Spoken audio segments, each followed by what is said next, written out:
পুরোপুরি এরকম কবিতার আসর আমার জীবনে খুব একটা যাওয়া হয়ে ওঠে নাই, কারণ আমি মূলত গান করি, তাই আমি যেখানে যাই সেখানে গানেরই অনুষ্ঠান হয়। কিন্তু আমার মনে হয় প্রত্যেকটি গানের আতুর ঘরের শৈশব বোধহয় কবিতা, কারণ কবিতা না হলে তো গান হয় না। কবিতা সুর ও ছন্দের পিঠে চেপে গানের রূপ পায়। এখন আমি যেটি করব আপনাদের, এটা করতে গেলে অনেকটা সময় লাগে, যদিও এতটা সময় নেই। প্রায় 40-45 মিনিট করে এক একটা অধ্যায় করতে গেলে সময় লাগে গীতগোবিন্দম। কিন্তু আমাকে সুমনবাবু বলেছেন যত ছোট করা যায়।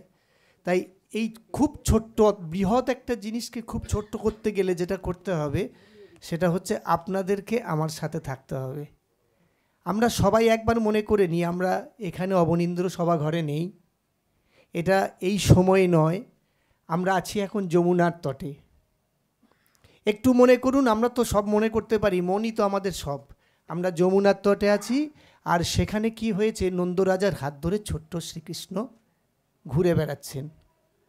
প্রথম অধ্যায় গীতগোবিন্দম মহাকাব্য, কবি জয়দেব গোস্বামী রচিত সামদ দামোদর, যেখানে ভগবান নিজের ভালো লাগা, নিজের আমোদ প্রিয়তার কথাই বলছেন। প্রথমে আমরা কি শুনছি? মেঘৈর মেদুরমাম্বরম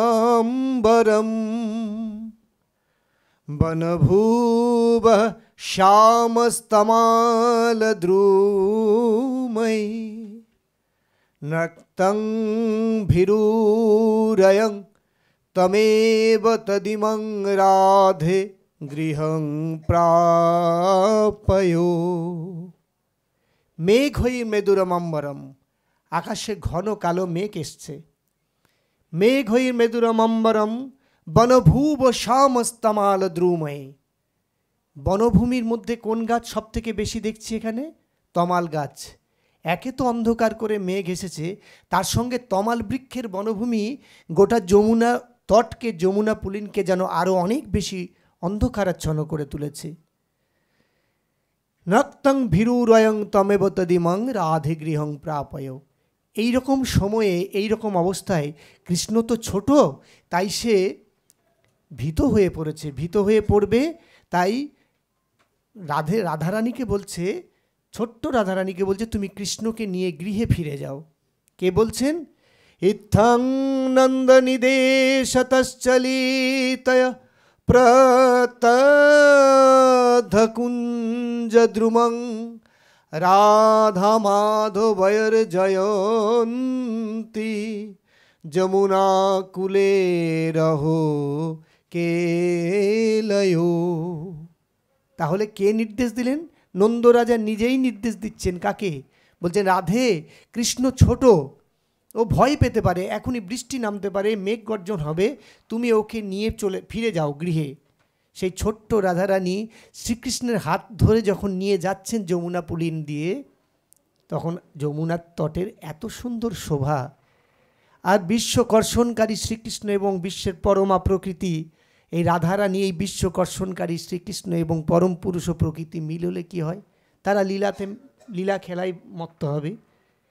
এই যে আমাদের প্রথম প্রসঙ্গ, নন্দরাজার নির্দেশে যেতে যেতে যমুনা পুলিনের শোভা দেখে তারা লীলা বিলাসে মত্ত হলেন। এইখান থেকে বেশ অনেক দিন ধরে গীতগোবিন্দমকে এক পেশে করে অচ্ছুত করে রাখা ছিল।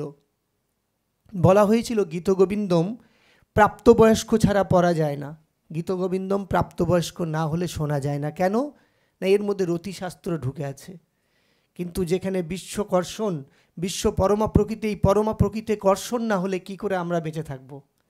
তাই আমরা সম্পূর্ণ অন্যভাবে এই মানেটা না করে আমাদের জীবন দিয়ে যদি শুনি, তাহলে দেখব গীতগোবিন্দম মহাকাব্য আমাদের জীবনের সঙ্গে সম্পৃক্ত। এর পরের শ্লোকে কি বলছেন?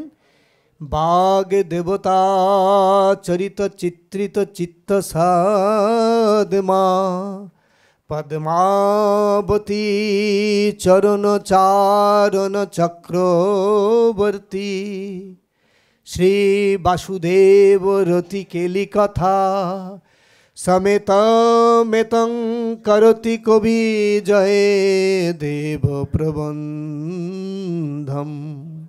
বাগ দেবতা অর্থাৎ নারায়ণ আমার হৃদয়ে। কবি কি বলছেন? বাগদেবতা নারায়ণ আমার হৃদয়ে, পদ্মাবতী চরণ চারণ চক্রবর্তী। আমি সেই বৈকুণ্ঠ বিহারিণী লক্ষ্মী দেবীর চরণ ধরে বসে আছি। শ্রী বাসুদেব রতিকলি কেলি কথা সমেতমেতং করতি কবি জয়দেব প্রবন্ধম। তাঁদের আশীর্বাদে, তাঁদের অনুপ্রেরণায় আমি এই গীতগোবিন্দম মহাকাব্য রচনা করছি। শেষের 4টে লাইন মন দিয়ে শুনুন। এই শ্লোকের শেষের 4টে লাইন কি বলছে? যদি হরি শরণে সরসাং মনা, যদি বিলাস কলাসু কুতূহলম, মধুর কমলকান্ত পদাবলী, শ্রীনুত তদা জয় দেব সরস্বতী। যদি হরি স্মরণে সরসংমন, আমাদের এই সমাজের ঘাত প্রতিঘাতে শুকিয়ে যাওয়া, মরে যাওয়া আমাদের এই মনগুলোকে যদি উজ্জীবিত করতে হয়, নতুন করে আমাদেরকে বিকশিত করতে হয়, তাহলে হরি স্মরণে সরসংমন। যদি বিলাস কলাসু কুতূহলম, এত সুন্দর লীলাবিলাস সম্বন্ধে যদি আমাদের কৌতূহল থাকে, তাহলে মধুর কোমল কান্ত পদাবলী, এই গীত গোবিন্দম কবি জয়দেব বিরচিত অবশ্যই আপনারা পাঠ করবেন। সম্ভব যদি না হয় শুনবেন এবং অপরকে বলবেন। গীতগোবিন্দমের প্রতি একটু আকৃষ্ট হয়ে গীতগোবিন্দম যেন পড়াশুনো বা শোনা বা